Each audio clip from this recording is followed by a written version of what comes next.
We're 200 meters above the ground. Annyeong. Dito. Hello.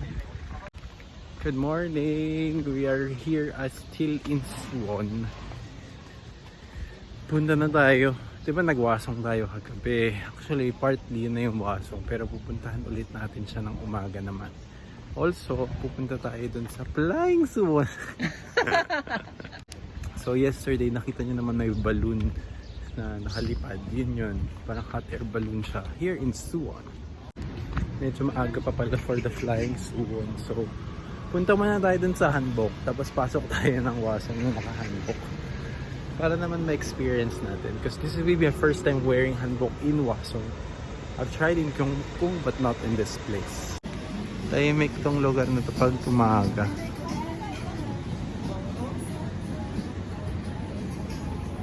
Wala masyado. Bago po da. Suwon Wangkalbi Tungtak. Ay, mga words slow.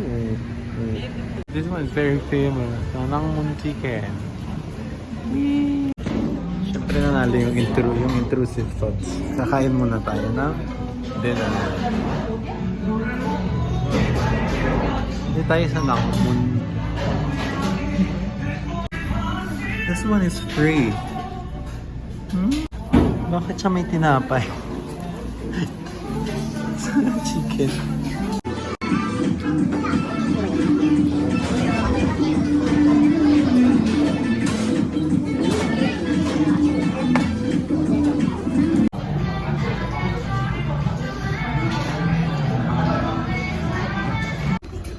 So umorder po tayo ng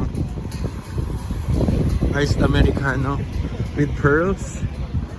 Dati hindi siya masarap with pearls. They are two different entities.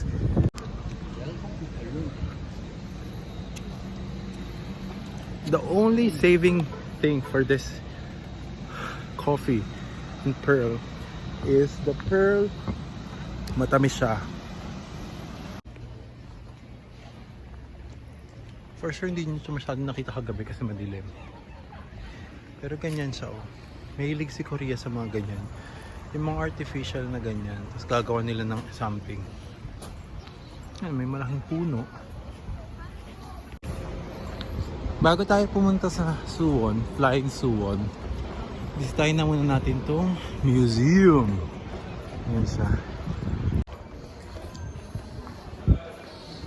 Suwon Wasong Museum.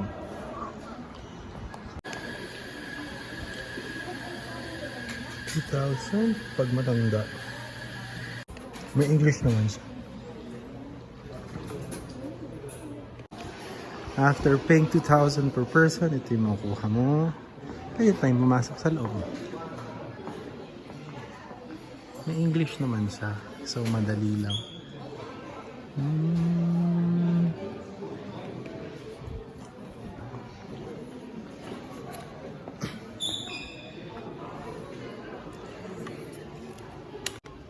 May mga activities na pwedeng gawin. Pero naka-Korean kasi siya. So, yep. Korean. And then, let's get going.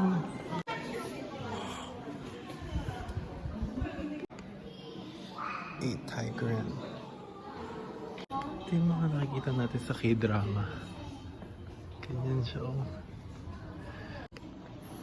Ganda din dito ah. Low-key, I like it. Maraming makikita at marami kang matututunan. Especially sa history ng martial arts here in South Korea.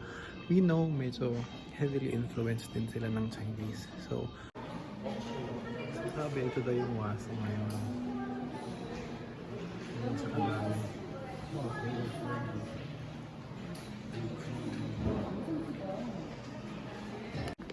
Second floor. Ooh.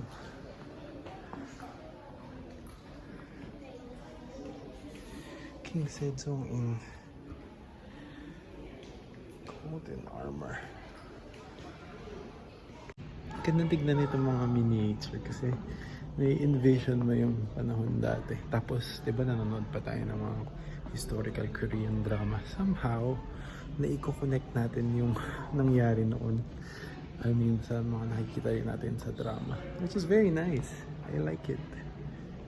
Feast nung celebration ng completion ng Hwasong Fortress. Ayan o. Ganyan na sin.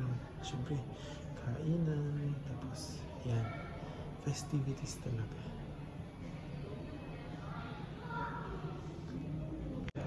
Hwasong is a big place. Marami rin siyang historical significance. Kaya maganda siyang bisitahin if you wanna know more about Korean history. This side yung pinuntahan natin kanina, sa construction siya. Tapos ito naman pupuntahan natin next is Culture Gallery. Yan siya. Culture Gallery.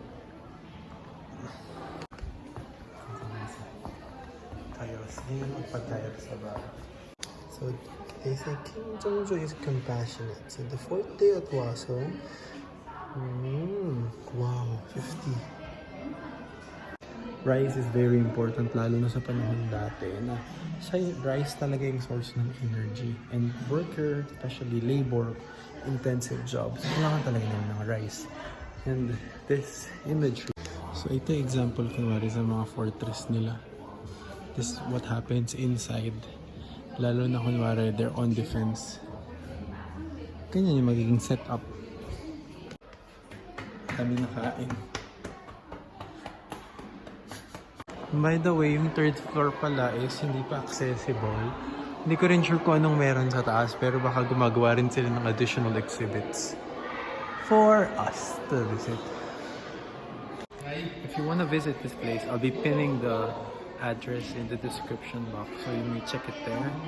It's quite accessible, sobrang dali rin naman puntahan, but just be cautious because I mean not cautious, but please be reminded still a lot of the texts are in Korean, so if you don't speak Korean, meron naman mga translations elsewhere, or use Papago or translator when browsing or navigating the area. I hope ganito rin yung mangyari sa mga bansa natin in our countries, that we can preserve history and put up museums like this to, you know, share information about the past, because we have a lot of things to learn from them. And let's go to the next location. Whoa, no, so hot. This tree, medyo hindi maganda yung amoy niyan, lalo na itong mga to. A lot of people in Korea, especially during autumn season, don't like stepping on those. And we're here. Isa na naman pong gate. Daming tao. Well, Sunday, so family day. Finally, nakita ko na rin siya. Wait, bago ko lumipad. Wait for me. This part of the fortress is under construction. Parang nire-reinforce ata nila yung mga dingding. So, ayan na siya. Lakas ng hangin. Oh my gosh. Wait.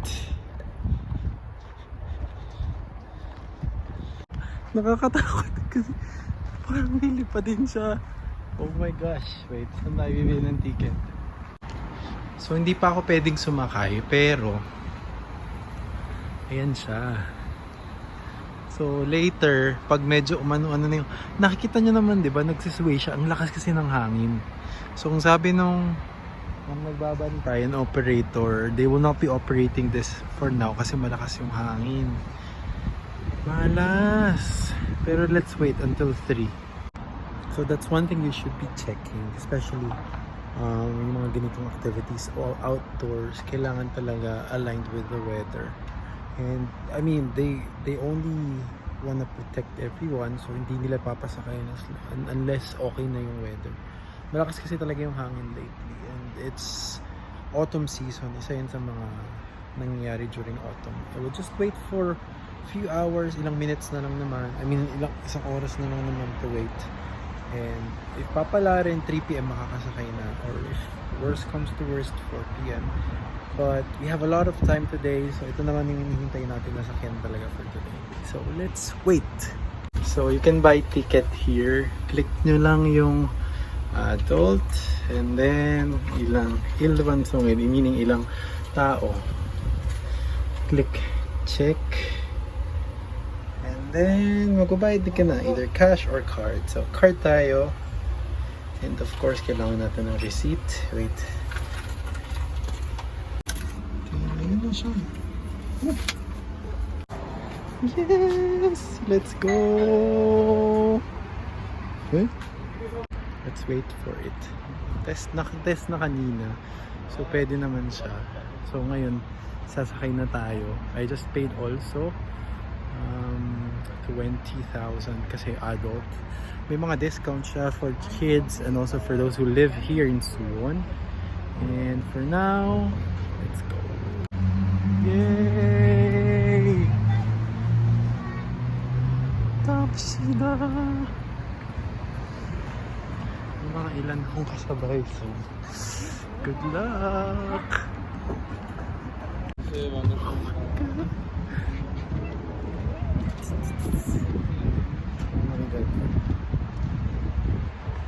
We're here. Medyo kinakabahan ako. Pero laban na yan. We're slowly ascending. We also have a guide inside. So okay naman siya.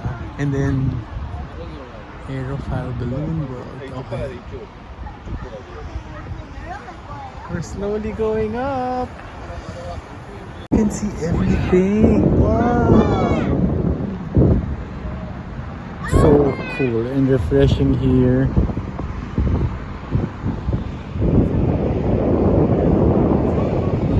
Kita mo lahat. I think until here na lang siya. To be honest, it's so scary. Lalo na nung paakyat. Ganito pala yung feeling ng hot air balloon. Sobrang bare kasi. At sobrang windy. Feeling ko hindi niyo ako naririnig. Pero it's the scariest feeling ever. Oh my God. Pero ang ganda sa taas. You can see everything. Wow. Wow. Ganyan siya. Ganito yung view sa taas. Ganyan siya.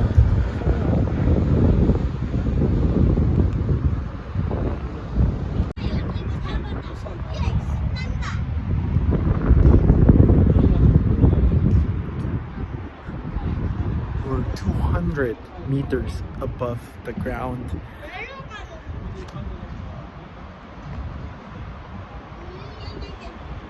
$200. We are currently at temporary palace here in Hwasun.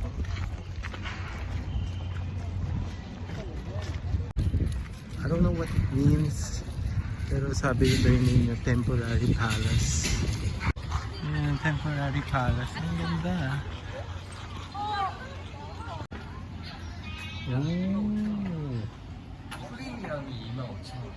We have to go up here.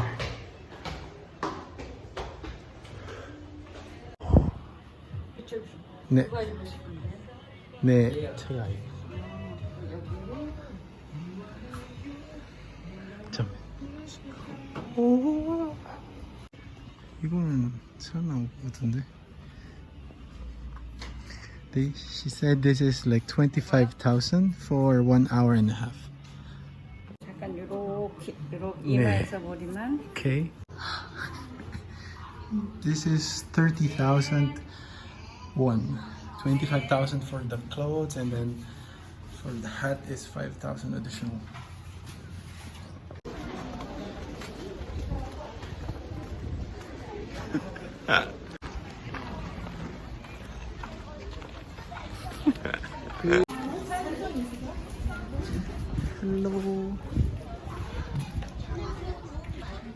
This is the temporary palace here in Hwaseong.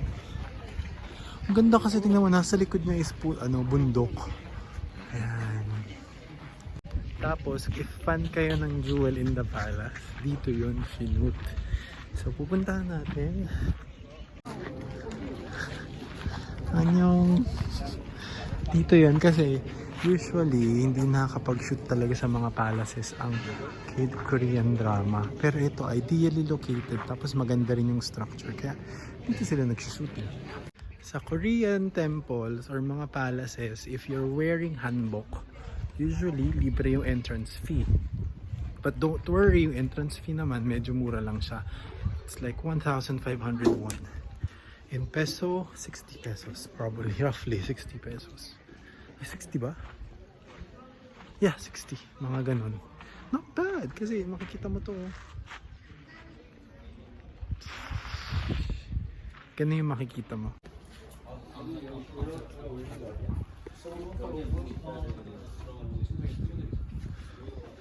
Ayun si Reyna.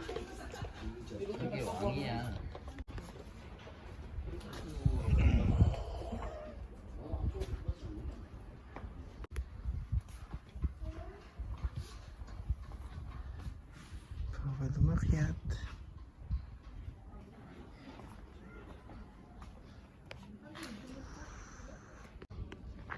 Tara.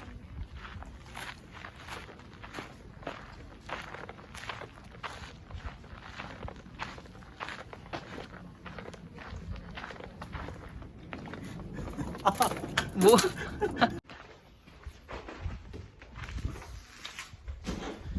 Siyempre, isa naman talaga sa mga experience na pupuntahan nyo dito sa Korea ay ang palace. So, I suggest wearing hanbok while walking sa mga palace would be the best experience. So, if you happen to be here near Suwon, don't waste your time and immediately go here. Yuyotik. Ganda nito oh. May pa flowers.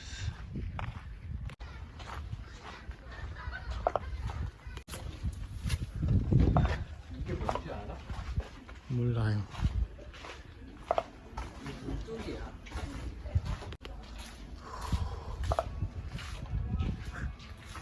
You can go inside.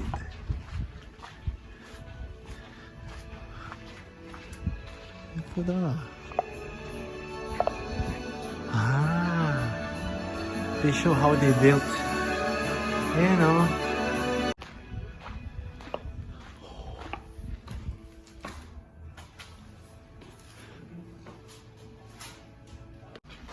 May mga pa-added service pa dito, kaya dito na kayo pumunta. Also, di ba sa Gyeongbokgung hirap maghanap ng mga place na kakaunti yung tao, tapos punong-puno ng visitors.